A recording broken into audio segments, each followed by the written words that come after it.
নমস্কাৰ সকলোকে। আজি মই নিৰামিষ থালিৰ এটা ৰেচিপি আপোনালোকৰ মাজলৈ লৈ আনিছোঁ। সকলোৱে বনাব জানে বাৰু, কিন্তু মই কেনেকৈ বনাইছোঁ আপোনালোকে এবাৰ বনাই খাবচোন। তাৰপিছত আপোনালোকে ক'ব যে সঁচাকৈ বহুত টেষ্টি আছিলে। প্ৰথমতে মই ইয়াতে গোটেইখিনি বস্তু ৰেডি কৰি লৈছোঁ। পিঁয়াজ লৈছোঁ, আদা নহৰু বটা লৈছোঁ, জলকীয়া, আলুখিনি বইল কৰি লৈছোঁ। গোটেইখিনি আগতে মই ৰেডি কৰি লৈছোঁ। আৰু অকণমান কৰ্ণফ্লাৱাৰ ল'ব, 3 চামুচ 4 চামুচ, সেইটো আলু হিচাপত হ'ব। তাৰপিছত এইফালে মই কাশ্মীৰী পাউডাৰ অকণমান লৈছোঁ আৰু নিমখ লৈছোঁ। এয়া জিৰা পাউডাৰ আৰু এইফালে মিট মছলা অকণমান, আৰু মানে যি মছলা থাকে আপোনালোকে দিব পাৰে। আৰু কিন্তু গোটা মছলা এয়া মই লৈছোঁ আফুগুটি, গোটা জিৰা, আৰু এইফালে ডাঙৰ ইলাচি, সৰু ইলাচি, লং আৰু ডালচেনি এনেকৈ ল'ব। বাকী সেইখিনি ৰেডি কৰি লৈছোঁ। লৈ পেলাই আৰু এইফালে মই ক্ৰীম দিছোঁ, দৈ দিলেও দিব পাৰে, কিন্তু মই ক্ৰীম দিছোঁ। ক্ৰীমখিনিও ইয়াতে লাগিব। আৰু এয়া মই আগতীয়াকৈ এইখিনি ৰেডি কৰি লৈছোঁ। তাৰপিছত মই এয়া আলুখিনি বইল কৰি কাটি লৈছোঁ ধুনীয়াকৈ, পিচ দুভাল কৰি। আপোনালোকে যদি ইয়াতকৈ সৰু খাব বিচাৰে সৰু কৰি ল'ব পাৰে। এতিয়া মই এইখিনি গোটেইখিনি ইয়াতে লগ কৰি ল'ম। আৰু মই গোটা মছলাখিনি ছাইড কৰি থৈছোঁ, আৰু এইখিনি মই ইয়াতে দি দিম।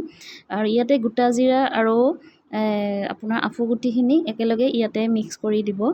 তাৰপিছত এইখিনি মিক্স কৰি লোৱা হোৱাৰ পাছত এইবাৰ মই ইয়াতে এয়া ক্ৰীমখিনি দি দিলোঁ।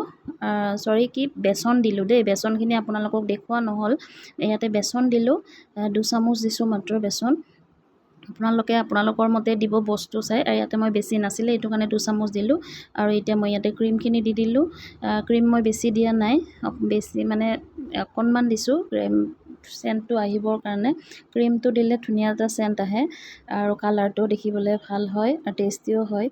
আৰু গোটেইখিনি এনেকৈ ধুনীয়াকৈ মেছ কৰি ল'ব। কাৰণ এটা বুন্দ এটাও যদি থাকি যায় তেতিয়া মানে বস্তুটো গুৰগুৰীয়া টাইপ হৈ যায়, খাবলৈ ভাল নালাগে।